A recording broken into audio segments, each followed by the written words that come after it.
तो ये तो खबर थी स्मार्ट सिटी योजना की। बढ़ते हैं अगली खबर की ओर, जहां महाराष्ट्र के एक नगर के रूप में विकसित ठाणे शहर ने स्मार्ट सिटी मिशन से कई सफलताएं हासिल की हैं।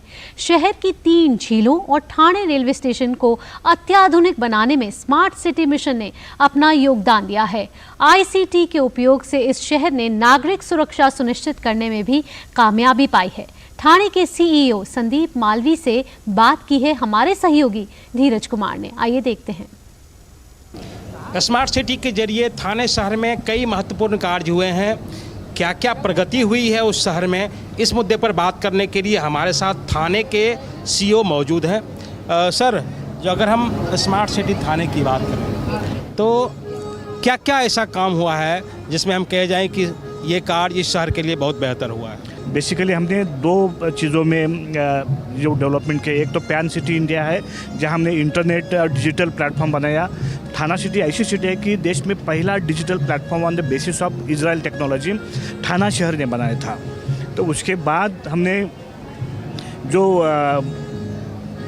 लोकल एरिया डेवलपमेंट प्रोजेक्ट्स है उसमें हमने station area improvement development project हाथ में लिया था, क्योंकि आपको पता है कि भारत में पहली ट्रेन जो बम्बई से ठाणा शुरू हुई थी, तो ठाणा का स्टेशन जो हिस्टोरिकल स्टेशन है, रोज़ वहाँ करीबन 7 से 8 लाख तो पैसेंजर्स ट्रैवल करते हैं। वो बहुत कंजेस्टेड हो रहा है। तो हमने नया अर्बन स्टेशन हमने बनाने का वो प्रोजेक्ट अभी शुरू किया है, वो रेलवे के साथ। वो बहुत ही एम्बिशियस प्रोजेक्ट है। वो जब प्रोजेक्ट कंप्लीट हो जाएगा तभी ठाणा का जो पॉपुलेशन है, जो अभी बढ़ रहा है, अभी तो 30 लाख के आसपास है, तो ये एक स्टेशन अभी पूरा नहीं हो रहा है। तो दूसरा स्टेशन आएगा तो वो पॉपुलेशन डिवाइड हो जाएगा और मूवमेंट स्मूथ हो जाएगी। दूसरा हमने वाटर फ्रंट डेवलपमेंट, ये जो और एक एम्बिशियस प्रोजेक्ट है, क्योंकि ठाणा को मोर दैन 30 किलोमीटर का क्रीक है, क्योंकि क्रीक के आसपास हमने वाटर फ्रंट डेवलपमेंट किया है। उसमें बहुत सारी चीज़ें हमने बनाई है।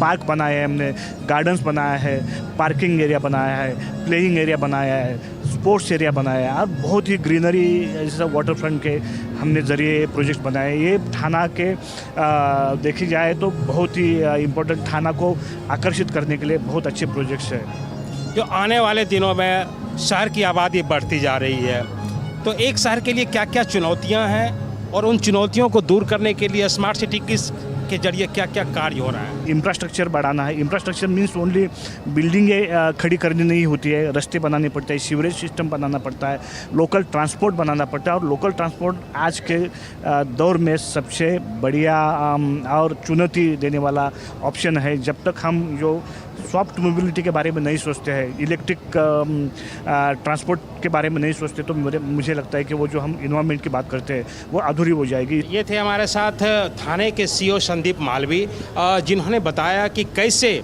जो बढ़ती आबादी के साथ शहर में सुख सुविधा, चाहे वो ट्रांसपोर्टेशन हो, चाहे वो सड़कों की व्यवस्था हो, कैसे बेहतर हो, इसके लिए तमाम प्रयास किए जा रहे हैं। कैमरामैन मोहित मिकी के साथ धीरज कुमार, DD न्यूज़, इंदौर।